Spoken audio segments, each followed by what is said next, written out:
大家好，我係 Miss Chan 啊。今日咧想同大家介紹一本咧我自己幾中意睇嘅書。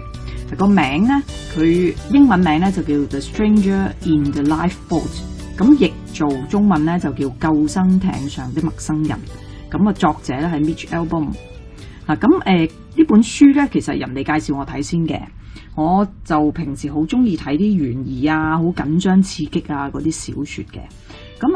當我睇到本書後邊嘅簡介嘅時候咧，咁佢提到有神明呢樣嘢，咁我覺得唔係好吸引，因為我就冇宗教信仰嘅，對於宗教咧其實就有啲懷疑添嘅，咁所以我又唔係好想算啦，真係唔係好想睇咁樣。咁但係見到佢大字標題呢度寫話係紐約時報暢銷書第1名喎。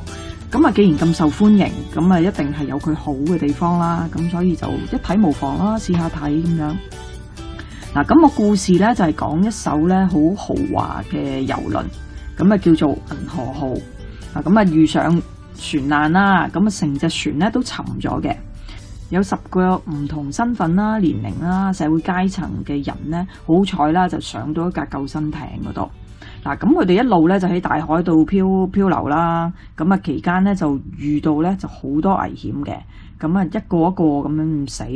其實都幾緊張刺激嘅，同埋都好慘嘅。所以咧我好令到我好投入咯。我就諗啦，即係如果我死啦，我係救生艇上面其中一個人。又肚餓咯，又冇水飲，海水飲唔飲得啊？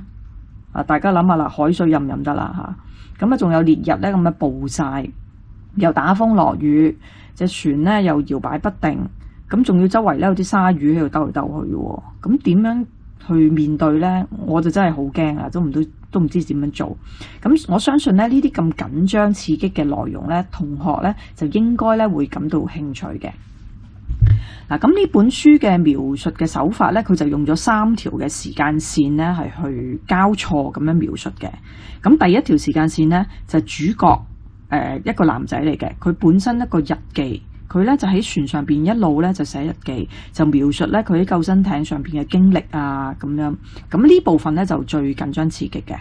好啦，第2條時間線咧就係呢個船難之後1年啦嘅新聞報導，不斷報導呢艘船艇依家打撈嘅情況係點樣啊？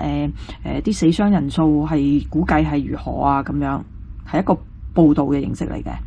第3條時間線呢，就係一個警察發現咗呢本日記之後佢嘅情況，呢部分呢就好懸疑下嘅，好似有啲偵探小說嘅感覺。佢成本書咧寫嘅文字咧其實好簡單嘅，對話咧亦都好流暢，好容易明白。我相信咧就唔會太悶嘅。好啦，到個結局啦。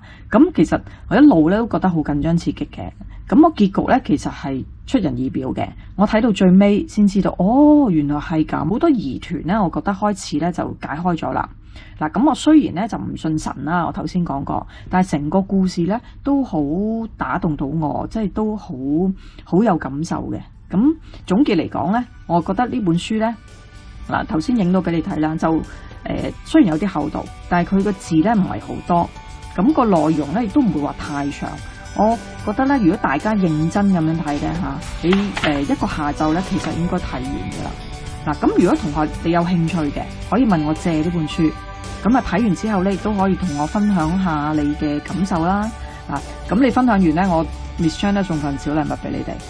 希望大家咧就多啲睇書，培養咧係閱讀嘅興趣。好，我今日嘅分享到此為止，多謝大家。